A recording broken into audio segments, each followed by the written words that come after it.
Bonsoir la communauté, heureux de vous retrouver sur la ligne Sungo. Nous allons parler d'un sujet qui intéresse beaucoup de monde dans ce territoire, le travail frontalier. J'accueille Jean-Marc Koenig. Bonsoir Jean-Marc. Bonsoir Monsieur K. Alors le travail frontalier, forcément ça concerne des dizaines de milliers de personnes dans le Haut-Rhin et particulièrement donc dans ce territoire. Vous êtes président de l'ADF, Association d'aide aux frontaliers.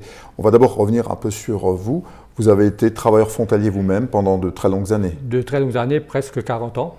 J'ai été frontalier, donc j'ai commencé petit. Je suis allé jusque dans le canton d'Argovie quand j'étais jeune frontalier. J'ai fait beaucoup de kilomètres et bien sûr après je me suis rapproché et j'ai intégré les grands groupes pharmaceutiques, nommés Novartis, et j'ai fait tout le reste de ma carrière et surtout les 15 dernières années où j'étais président de la commission du personnel.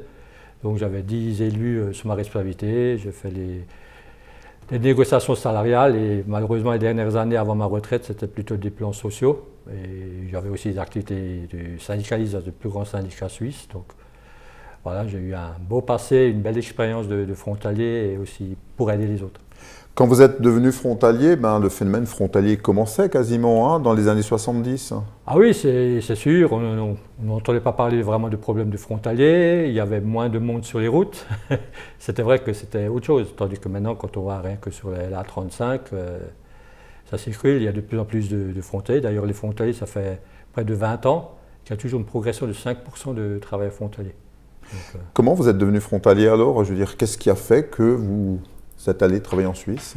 C'était un truc tout bête. Mon travail en France, je le trouvais pas bien et pas assez rémunéré. Et quand j'entendais, j'avais des beaux-frères qui étaient déjà frontaliers et tout, quand j'entendais ce qu'on pouvait gagner en faisant un peu d'efforts, en faisant un peu quelques kilomètres, puis j'ai dit pourquoi pas. On a essayé, puis c'est vrai qu'à l'époque, quand vous envoyez un CV en Suisse, très vite vous étiez embauché. Alors aujourd'hui, donc, on embauche toujours en Suisse? Oui, on embauche toujours encore, mais on licencie aussi rapidement. Qu'est-ce que vous retenez finalement de ces 40 années en Suisse, vos relations avec les employeurs?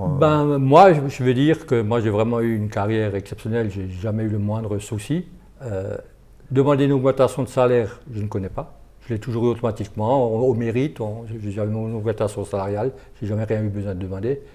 Et j'ai aussi eu, quand j'entends des fois des frontières qui disent qu'ils ont des problèmes entre l'entourage avec des collègues suisses, moi, j'ai eu la chance que j'avais vraiment des très bons copains suisses. Je n'ai jamais eu ce problème d'être pris pour l'étranger ou le frontalier. Donc moi, j'ai qu'une super expérience de la Suisse. Alors, quand on regarde effectivement les investisseurs étrangers, ils aiment bien l'Alsace. Bon, ce sera peut-être un peu plus compliqué demain avec les Américains, parce que justement, en Alsace, le personnel est réputé fiable, travailleur, et c'est l'image qu'on a aussi en Suisse. Oui. Et je me rappelle même dans la petite entreprise que je travaillais dans le canton d'Argovie avant de rejoindre le grand groupe pharmaceutique.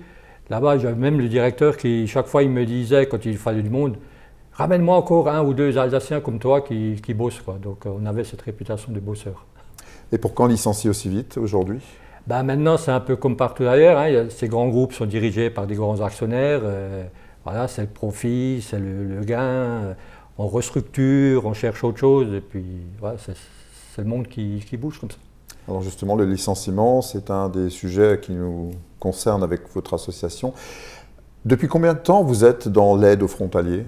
Je suis donc le président fondateur de l'ADF. J'ai créé cette association en 2021. On va fêter nos 4 ans l'année prochaine. Et effectivement, je connaissais toutes ces autres associations, surtout les grandes associations. Je les ai connues moi-même en tant qu'adhérent. Et une fois à la retraite, je me suis dit, tiens, moi je vais faire une association, déjà pour m'occuper, pour faire profiter de mon expérience aux frontaliers. Et je voulais être différent des autres, c'est-à-dire que nous déjà on est 100% bénévoles. Moi président, comme tout le monde, on est bénévole. Et quand on s'appelle aide aux frontaliers, on fait vraiment l'aide. On n'est pas juste une plateforme d'information, on dit voilà, il faut faire ça, il faut vous inscrire là. On aide, on est même les gens qui ne sont pas à l'aise avec l'outil informatique, qui doivent faire leur demande en retraite à la CARSAT par exemple, où on demande de plus en plus de faire en ligne. Nous on prend le temps, on prend un rendez-vous, on le fait avec la personne ensemble. On fait aussi des déclarations d'impôts. Là on demande juste un supplément de 20 € sur la cotisation, qui est une somme vraiment modique quand vous prenez des autres tarifs. Donc c'est vraiment dans le but d'aider. Et chez nous, tous les rendez-vous sont pris pour un large créneau.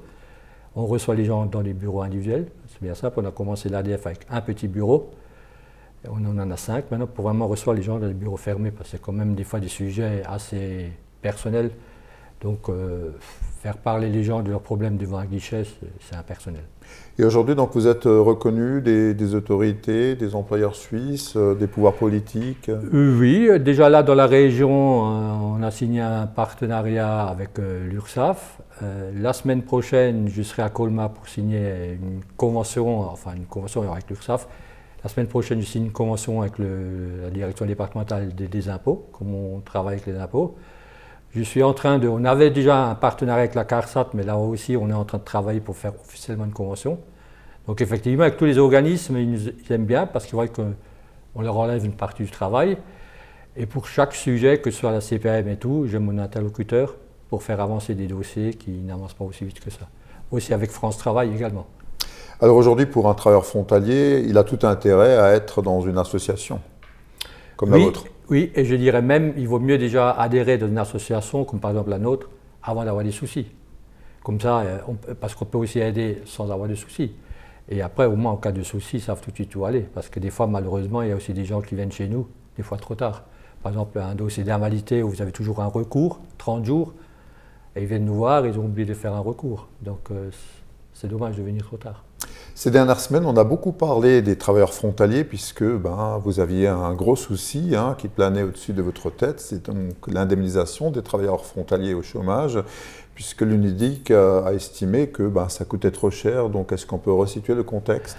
Oui, donc il y a eu un coup de colère du président de l'UNEDIC qui disait voilà, il me manque 800 millions dans ma caisse, et puis on a tout de suite ciblé le travail frontalier en disant voilà, le travail frontalier, il nous coûte très cher au chômage, et ce que je n'ai pas très apprécié quand le président de l'UNEDIC disait même, en plus le travail frontalier, il reste très longtemps au chômage, il profite du système plus ou moins. Ça c'est déjà faux, parce que ça je le vois les gens qui viennent chez nous. Une personne relativement jeune, quand vous travaillez en Suisse, vous avez un certain niveau de vie, vous avez un crédit sur une maison, donc il n'a aucun intérêt de rester longtemps au chômage, parce qu'il a quand même la moitié du salaire. Donc ces gens-là recherchent très vite un travail, et de préférence en Suisse. À la limite, peut-être des gens qui sont proches de la retraite, qui restent un peu plus longtemps au chômage jusqu'à la retraite, mais les gens actifs recherchent du travail rapidement. Après, dire maintenant l'argent manque des frontaliers, et ils oublient aussi de dire que pendant 30 ans, la Suisse reversait pratiquement l'intégralité des cotisations chômage prises sur les salaires, et pendant tout ce laps de temps, pendant ces 30 ans, la France payait que 40% du dernier salaire brut d'indemnité de chômage, alors que l'employé en France touchait 57%. Donc il y avait déjà une marge et il y avait un excédent. Une autre chose aussi, l'UNEDIC avait en 2022 3,5 milliards d'excédents. L'État, comme maintenant ils ont une loi qu'ils peuvent prendre dans les différentes caisses, l'État est allé ponctionner 2 milliards de la caisse de l'UNEDIC pour financer le changement de Pôle emploi, France Travail, etc. Donc voilà, ce n'est pas seulement le frontalier qui est fautif du trou. Alors on ne les a pas beaucoup entendus finalement, les frontaliers de base, par rapport à cette menace? Oh si, nous on a vous, été... Oui, nous, ou sur notre page Facebook, ça a pas mal bougé. Donc c'est pour ça qu'on a pris ce sujet à cœur. On a tout de suite, moi avec l'ADF, nous ce qu'on a tout de suite fait en premier, moi j'ai envoyé un courrier aux 6 députés du Haut-Rhin, pour essayer de savoir leur positionnement, s'ils sont plutôt côté frontalier ou s'ils acceptent ce genre de choses. Et après, quand j'ai vu aussi que ça, pour aller bouger plus vite, je me suis dit, tiens, notre Premier ministre, et plus actuellement, c'est un Savoyard, il a souvent été élu par des voix de frontaliers, dans la région d'où il vient, il était aussi vice-président de la Commission européenne à un moment donné, donc j'ai dit, voilà, c'est la personne idéale pour m'adresser à lui. Donc je lui ai envoyé un courrier également au nom de l'ADF en lui disant ça, et en lui disant bien, de toute façon, c'est une discrimination au niveau européen, vous allez vous faire retoquer comme c'est déjà arrivé. Et après aussi, ce qu'on a réussi à faire, moi j'ai eu un courrier comme tous les présidents d'associations ont reçu. Il y a M. Rivière, qui est président de l'Amicale des frontaliers dans le Doubs, qui a lancé un appel à ce que toutes les associations se mobilisent. Et en tant que frontalier qui s'occupe des Suisses, j'ai été le seul qui lui a répondu favorablement. Et il y a deux associations du côté de Luxembourg et la Moselle qui se sont joints à nous, donc on a été 4. Et je peux vous dire, on a eu une réunion à début de semaine à Pontarlier. Et là, on a commencé à créer quelque chose. On va travailler à 4. S'il y a d'autres associations qui veulent nous rejoindre, c'est bien. Mais nous, on a décidé, maintenant, on va essayer de... Mon ambition à moi, c'est vraiment créer un organisme fêtière, comme une intersyndicale, et qu'à l'avenir, quand nos autorités veulent faire quelque chose, qu'on a... Voilà, vous faites plus de poids, l'union fait la force. Parce que quand on regarde comme maintenant la réforme du chômage pour les frontaliers, ça a été discuté par qui? Le gouvernement, enfin des partis du gouvernement, le représentant de l'UNEDIC et les représentants des syndicats traditionnels, le CGT, CDTF, tout ça, CFTT. Mais personne, aucun représentant d'une association de frontaliers, alors que ça concernait les frontaliers. Donc moi, mon ambition, ça serait que vraiment on puisse grandir cet organisme et après dire aux autorités, voilà, quand il y a des choses à discuter sur les frontaliers, ça c'est la structure qui parlera à table, qu'il faudra inviter. Donc ça, ce problème pour l'instant de l'indemnisation des chômeurs, ça s'est apaisé pour l'instant? Oui, on l'a eu officiellement le mardi ou mercredi après-midi, on a eu la note officielle aussi du Sénat, comme quoi voilà, il y a encore une sénatrice de Moselle qui était encore intervenue auprès de la ministre du Travail. Et on a eu ce truc comme quoi, voilà, ils annulent. Mais je dirais, avec aussi mes collègues des autres associations qu'on s'est vu à Pontarlier, on reste vigilant. Parce que, voilà, la situation est, peut-être que le prochain ministre du Travail, ou la ministre du Travail la prochaine, va peut-être nous redéterrer ce projet. Mais j'espère qu'ils y penseront, parce que c'est un truc, ça ne passera pas au niveau européen. Ce gouvernement Barnier qui vient de tomber, pour vous, comment vous vivez ça, vous, frontaliers? C'est difficile à dire. Moi, personnellement, sans engager l'ADF, moi, je vois qu'une chose, c'est que je ne vois pas comment ça va se terminer. Parce que je crois qu'en France, on n'a pas encore cette culture comme maintenant en Allemagne, où on peut faire une grande coalition et travailler ensemble. On l'entend, hein, ceux-là ne veulent pas travailler avec ceux-là, celui-là ne veut pas ceux-là. Donc on va changer de ministre, mais est-ce que le problème sera résolu? Et les Suisses, quel regard portent-ils finalement sur cette situation de brouillard, de flou, de chaos peut-être? Moi, je n'ai juste pas devenu au niveau d'autorité, mais j'ai des amis suisses qui vivent en Suisse. Bien sûr, ils m'envoient des messages, ils me disent « Oh là là, en France, mais qu'est-ce que vous faites ?» quoi. Ils se posent des questions, parce qu'ils ne comprennent pas ça. C'est vrai qu'en Suisse, eux, ils ont leurs 7 ministres, et ils sont présidents à tour de rôle. Il n'y a pas cette bagarre entre blocs. Quoi. Donc, oui, on n'arrive pas à travailler ensemble en France. Alors vous avez quand même un autre problème, c'est cette histoire de taxation des polypensionnés. On peut rappeler ce que c'est?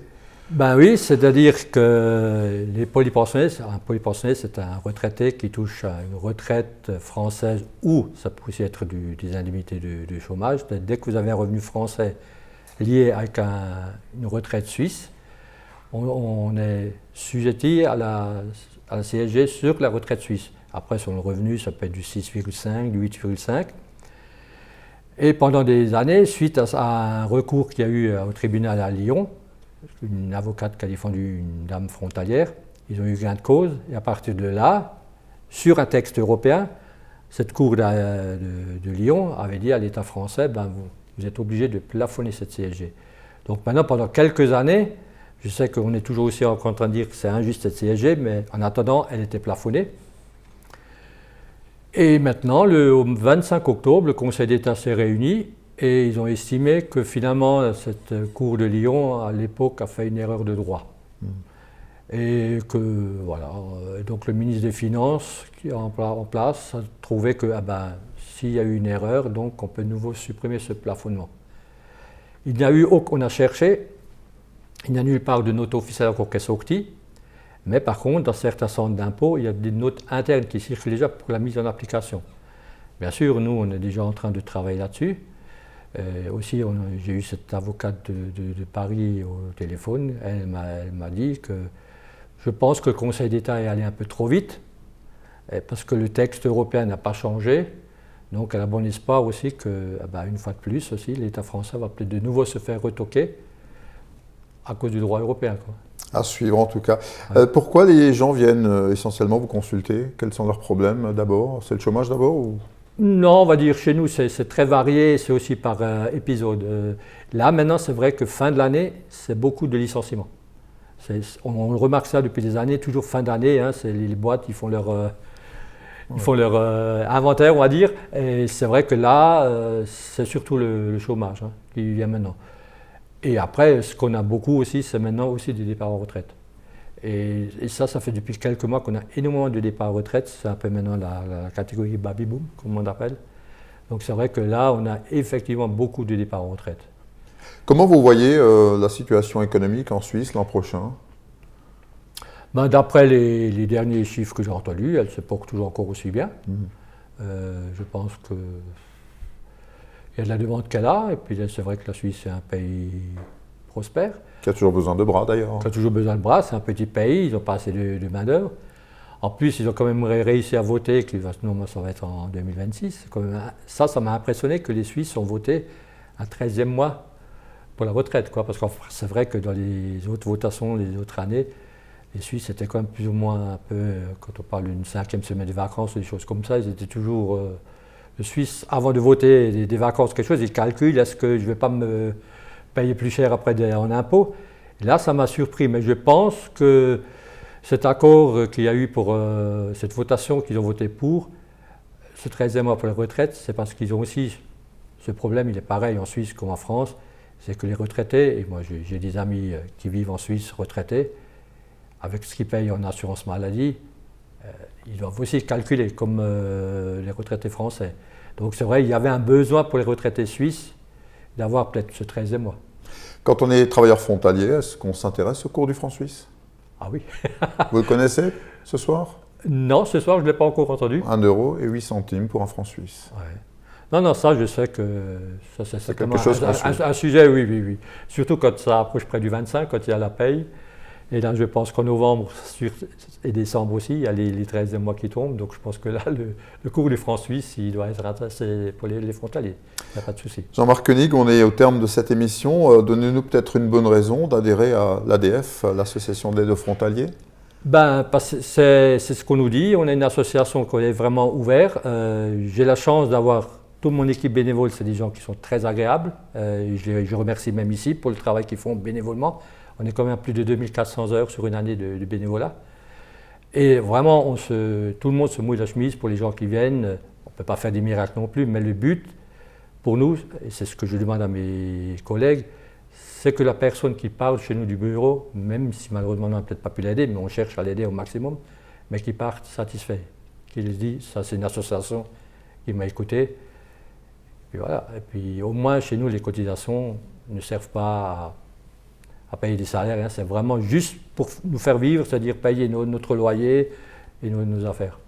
Merci beaucoup d'être venu à la ligne Sungo, Jean-Marc Koenig, président de l'ADF. Merci bien de m'avoir reçu. Alors, on rappelle que vous êtes situé 2 rue de l'Industrie à Absheim, et pour en savoir plus, un site internet social extérieur. Absolument, adf68.com. Merci la communauté. Retrouvez-nous donc sur la ligne Sungo, sur YouTube évidemment, et sur le réseau câblé alsacien. À bientôt. De Colmar, El Cunigel et Alsace Destination Tourisme viennent de lancer en Daniel Yamato à leur piste Saint-Patron. Pour votre